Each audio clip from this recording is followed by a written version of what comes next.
తెలంగాణ ఉద్యమానికి నాడు దొడ్డి కుమరయ్య చేసిన పోరాటమే స్ఫూర్తి అన్నారు మంత్రి కోమటిరెడ్డి వెంకటరెడ్డి. హైదరాబాద్లోని రవీంద్ర భారతిలో జరిగిన దొడ్డి కుమరయ్య వర్ధంతి కార్యక్రమంలో మంత్రి పాల్గొన్నారు. నిజాం నిరంకుశత్వానికి, దేశ్ముఖ్ల ఆగడాలకు వ్యతిరేకంగా పోరాడి వీరమరణం పొందాడన్నారు. ఆ మహనీయుని పోరాటం చరిత్రలో నిలిచిపోతుందన్నారు.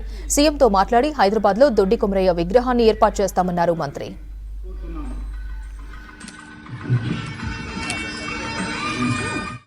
మనని గ్రామాలలో హింసిస్తుంటే మొట్టమొదటి పోరాటానికి నాంది పలికి తొలి అమరుడైన దొడ్డి కుమరయ్యకు ముఖ్యంగా రాష్ట్ర ప్రభుత్వం తరఫున మా గౌరవ ముఖ్యమంత్రి గారి తరఫున వారికి నివాళులర్పిస్తూ ఈ చరిత్ర ఉన్నంత వరకు దొడ్డి కుమరయ్య గారి పేరు ఉంటూనే ఉంటది.